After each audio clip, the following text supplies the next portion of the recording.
మిగిలిన అన్నాన్ని మిక్సీకి వేసి చేసిన ఈ వడలు చాలా రుచిగా, చాలా టేస్టీగా అయితే ఉంటాయి. ఈ వడలు చాలా క్రిస్పీగా కూడా ఉంటాయి. ఇంట్లో ప్రతి ఒక్కరికి నచ్చుతాయి ఈ వడలు. అంత టేస్టీగా అయితే ఉంటాయి. ఇంకెందుకు ఫ్రెండ్స్ ఆలస్యం, ఎలా చేయాలో ఏంటో అనేది వీడియోలోకైతే వెళ్ళిపోయి చూద్దామా మరి.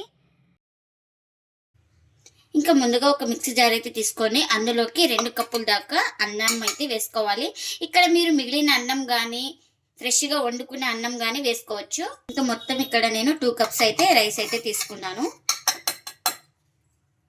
ఇంకా ఇప్పుడు ఇందులోకి పెరుగును కూడా వేసుకుంటున్నాను. ఒక 3 స్పూన్ల దాకా పెరుగును కూడా వేసుకోవాలి. ఇంకా అదే కప్పులో కొద్దిగా వాటర్ అయితే వేసుకొని ఈ వాటర్ని కూడా వేసుకుంటున్నా. ఇంకా ఒకసారి మొత్తం బాగా ఇలా కలిపేసుకుందాం. ఇంక ఇప్పుడు మూత పెట్టేసుకొని స్మూత్గా గ్రైండ్ చేసుకోవాలి. ఇంకా గ్రైండ్ చేసుకున్న పేస్ట్ని అయితే బౌల్లోకి అయితే తీసుకుంటున్నాను. ఇంకా ఇప్పుడు ఇందులోకి ఒక 2 స్పూన్ల దాకా శనగపిండిని కూడా వేసుకోవాలి. అలాగే ఇప్పుడు మళ్ళీ మైదా ఒక 2 స్పూన్ల దాకా వేసుకోవాలి. ఇంకా ఇప్పుడు ఇందులోకి 1 స్పూన్ దాకా జీలకర్ర, అలాగే రుచికి తగినంత సాల్ట్ని కూడా వేసుకోవాలి.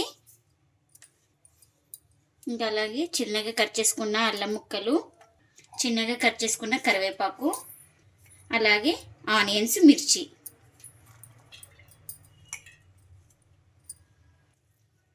ఇంకా ఇందులోకి చిన్నగా కట్ చేసుకున్న కొత్తిమీర కూడా వేసుకోవాలి.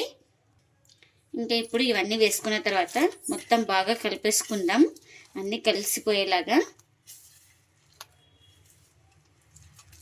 ఇలా మొత్తం బాగా కలిపేసుకోవాలి.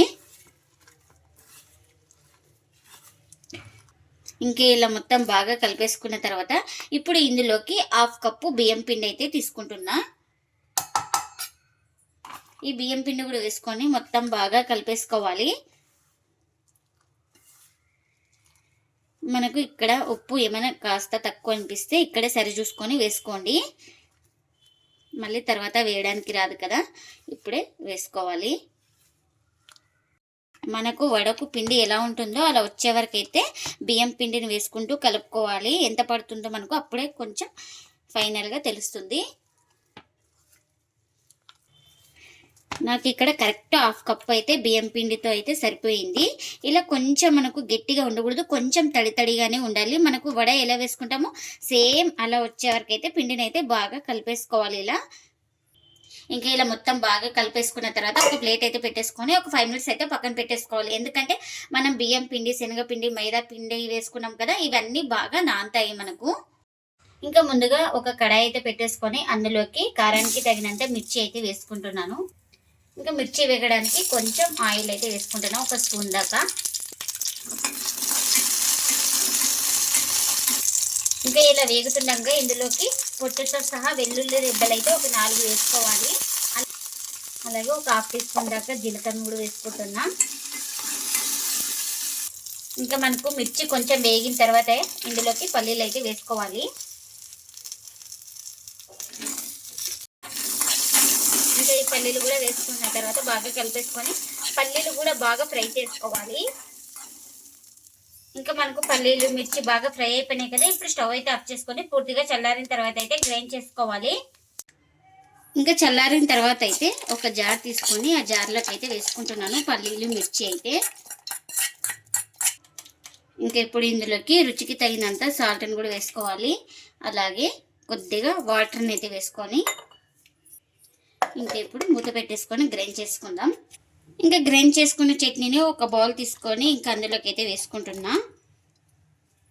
ఇంకా ఈ చట్నీకి పోపు కూడా పెట్టేసుకున్నాను. ఈ పోపును కూడా ఈ చట్నీలో అయితే వేసుకుంటున్నా. మనకు చట్నీ అయితే రెడీ అయిపోయింది. ఇంకా ఇప్పుడు ఒక 5 మినిట్స్ తర్వాత అయితే పిండి కూడా మనకు బాగా నానిందండి. ఇలా పిండి మొత్తాన్ని ఒకసారి బాగా కలిపేసుకుందాం. ఇలా బాగా కలిపేసుకొని కొంచెం ఆయిల్ అయితే తీసుకున్నాను. ఆయిల్ అయితే ఇంకొక చేతికి ఇలా కొంచెం అప్లై అయితే చేసుకోవాలి. మనం ఏ చేతి మీద వడ చేసుకుంటున్నామో ఆ చేతికి కొంచెం ఆయిల్ అయితే అప్లై చేసుకొని మనకు ఎంత పిండి కావాలో అంత పిండిని అయితే ఇలా పెట్టుకోవాలి. ఇలా పెట్టేసి బాగా సెట్ చేసుకుందాం. ఇలా ఇప్పుడు ఇలా ఒక హోల్ అయితే పెట్టేసుకోవాలి. చూడండి ఇలా. ఇంకా ఇక్కడ ఆయిల్ కూడా పెట్టేసుకున్నాను. ఆయిల్ కూడా హీట్ అయిందండి.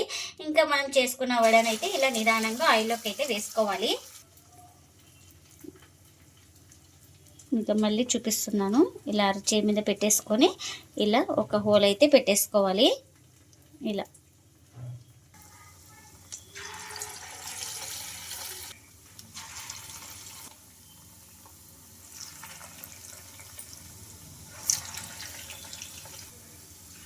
ఇంకా మనకు కడాయికి ఎన్ని పడితే అన్ని వేసుకోవాలి.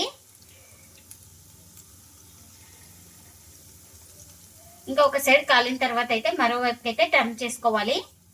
ఇలా ఒక సైడ్ కాలిన తర్వాత అయితే మరోవైపుకి అయితే ఇలా తిప్పేస్తున్నాను. ఇంకా రెండు వైపులా అటు ఇటు తిప్పుకుంటూ బాగా కాల్చుకోవాలి క్రిస్పీగా అయ్యే వరకు అయితే. మనకు అప్పుడే ఈ వడలు అయితే టేస్ట్ అయితే చాలా బాగుంటుంది. ఎప్పుడు అన్నం మిగిలినప్పుడు ఇలా వెరైటీగా చేసుకోండి, చాలా టేస్ట్గా అయితే ఉంటాయండి మనకు ఈ వడలు అయితే.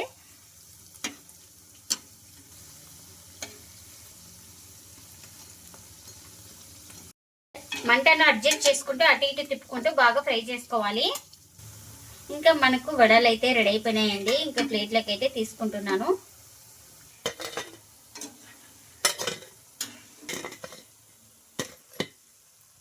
ఇంకా మిగతా వాటిని కూడా ఇలానే వేసుకోవాలి.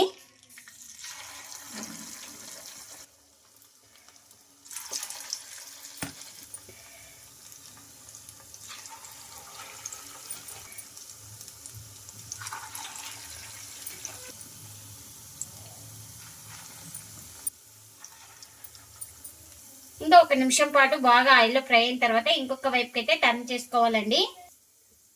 ఇంకా ఒక నిమిషం పాటు ఆయిల్లో బాగా ఫ్రై అయిన తర్వాత ఇంకొక వైపుకి అయితే ఇలా టర్న్ చేసుకుంటున్నాను. ఇంకా అటు ఇటు తిప్పుకుంటూ మంచిగా కాల్చుకోవాలి వీటిని.